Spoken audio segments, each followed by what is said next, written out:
What is up, guys? Today we're going to be talking about some Samsung budget smartphones that you can pick up in the $200 price range. None of these phones are $300, they're all below. So let's get started with the Samsung Galaxy A32. This is an excellent phone. When I spent my time with it, I think it will satisfy most people's needs here. It has a, not a flashy design, it's a plastic bag, plastic build pretty much, but it still feels sturdy in the hand. I think it has a pretty decent look as well. You also have a Super AMOLED display at 90 Hz, which I was really impressed with. I wasn't super impressed with this phone still having a water drop notch instead of a punch hole, but overall the display quality was really nice on here. Color wise, viewing angles, they did a really good job with not compromising it. It's a 6.4 inch 1080p panel with 411 for the PPI. You're also running Android 11 on top of the One UI 3.1. This phone has a Helio G80 processor, Mali G52 GPU. I wouldn't necessarily say this is a high performance phone or like a gaming phone or something like that. It's definitely a phone for casual use, like playing games like Subway Surf, or bouncing in and out of social media applications and stuff like that, web browsing, stuff like that, just a more casual use type of thing. And I found the performance to be perfectly fine for that. You do have micro SD support and 64 gigs of internal storage and 4 gigs of RAM as well. This phone actually has a headphone jack still, and it also has a pretty decently loud single firing speaker, had good bass quality. You also have NFC for your mobile payments, as well as a in-display fingerprint sensor, which for the most part worked relatively fast, and you also can take advantage of the face unlock as well. The part that I was actually pretty amazed by is the cameras on here are actually pretty good. You have a quad camera setup at 64 megapixel standard, an 8 megapixel ultra wide, and then a 5 megapixel macro in depth sensor. It shoots in 1080p though, and then you have a 20 megapixel selfie that shoots in 1080p. As you can see from the photos, I was really happy with performance as far as the cameras go, with the color accuracy, also the detail. I thought the macro camera was pretty good, as well as the depth sensor. You get a nice depth of field. I was really happy with how the selfie cam came out as well.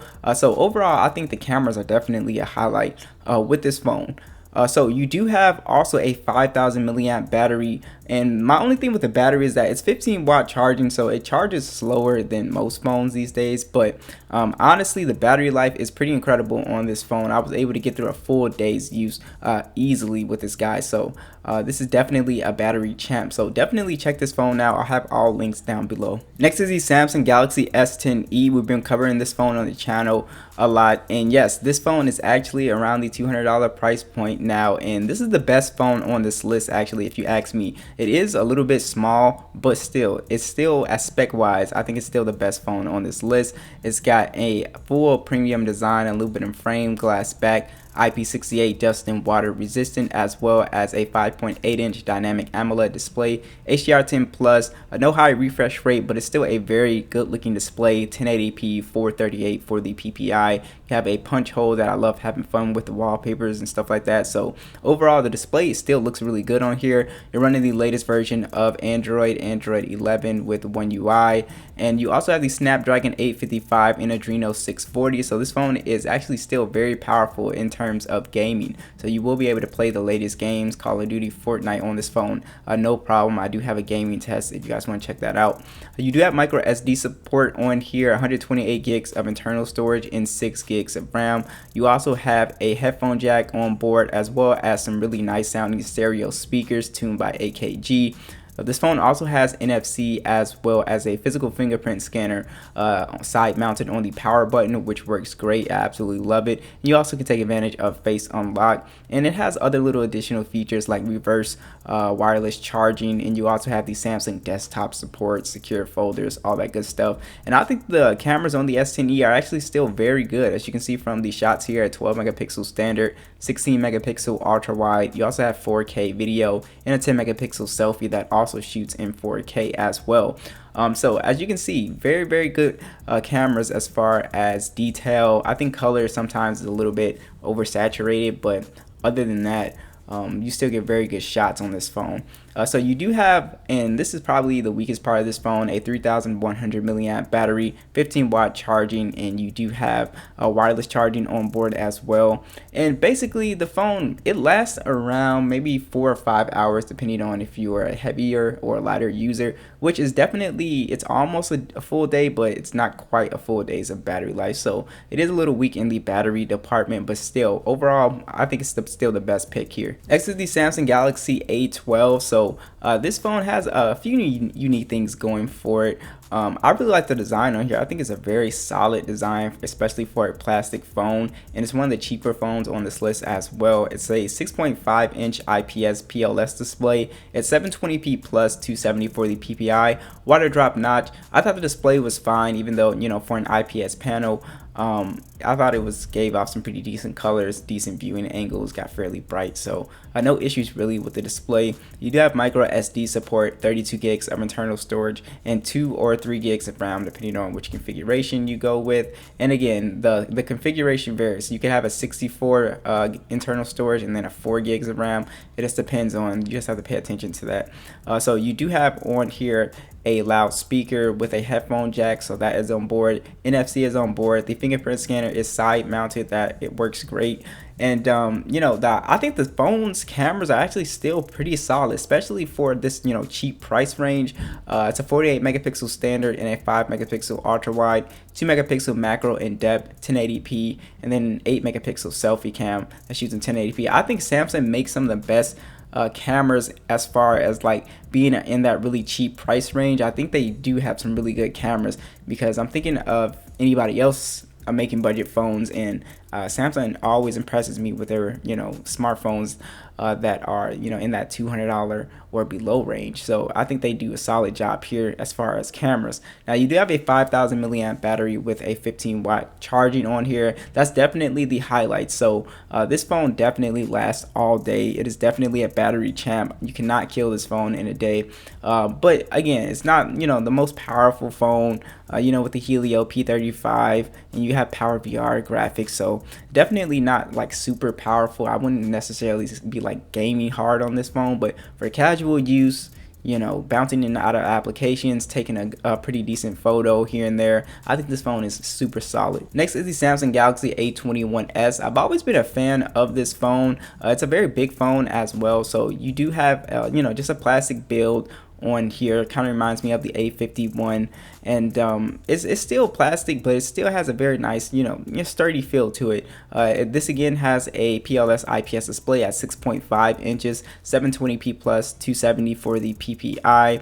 You do have Android 11 on here with the One UI 3.1, which is nice. You have a Exynos 850, then Mali G52. Again, these are not going to be, you know, gaming phones, powerful phones. People always ask me, check out my other video on cheaper gaming phones. This is more for casual use. So I found the phone to run fine for what it's supposed to do. So you do have micro SD support, and then you have 32 gigs of internal storage or 2 gigs of RAM, and again it can be 64 or 3 gigs depending on your configuration. And you do have on here a loudspeaker with a headphone jack. NFC is on board. The fingerprint scanner is on the back. That works fine.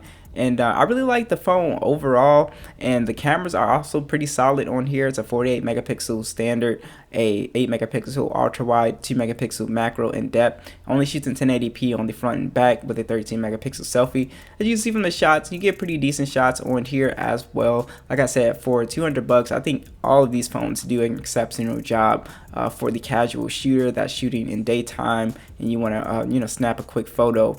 So this phone has a 5000 milliamp battery with 15-watt charging. The battery life is incredible on this phone. Again, it is definitely a battery champ. So that is one thing that I love about these cheap Samsung phones, is that battery life is always going to be top priority. These phones last all day, no problem. So definitely check out the A21s if you want a big phone that has good battery life. All right, last will be the Samsung Galaxy S9. The S9 has come down dramatically in price this year. I knew it was going to come down like mid 2021.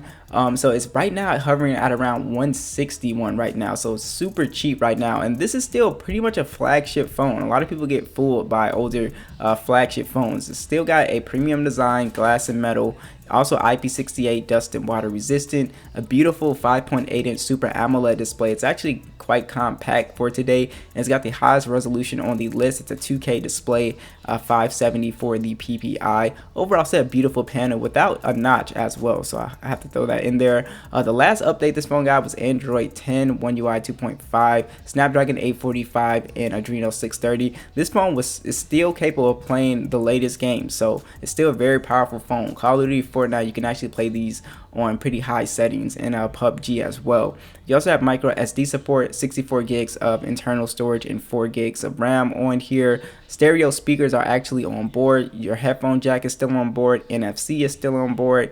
You have the iris scanner, the Samsung desktop support, all your little flagship stuff you still have on here. So you do have on here just a single lens. So that's like the thing that makes this phone age, is that just one camera, a 12 megapixel standard 4K video, 8 megapixel selfie cam that actually shoots in 1440p. So it doesn't have an ultra wide or a macro depth sensor, but that one lens does take pretty good photos and good lighting. So I was really impressed with image quality from this camera. You also have a 3000 milliamp battery, 15-watt charging. I would say the battery life is also kind of weak on this phone as well. You have wireless charging, but battery life is definitely kind of weak on here. I was getting like maybe 4 or 5 hours of screen on time. The battery is quite small on here, so you can think about getting the plus size as well. There is a Galaxy S9 Plus. It's going to cost you a little bit more, but I would consider that if you really like this phone but you want it bigger and with better battery life and an extra camera. So definitely check this one out, and that's my list, guys, and I'll catch you guys in the next one.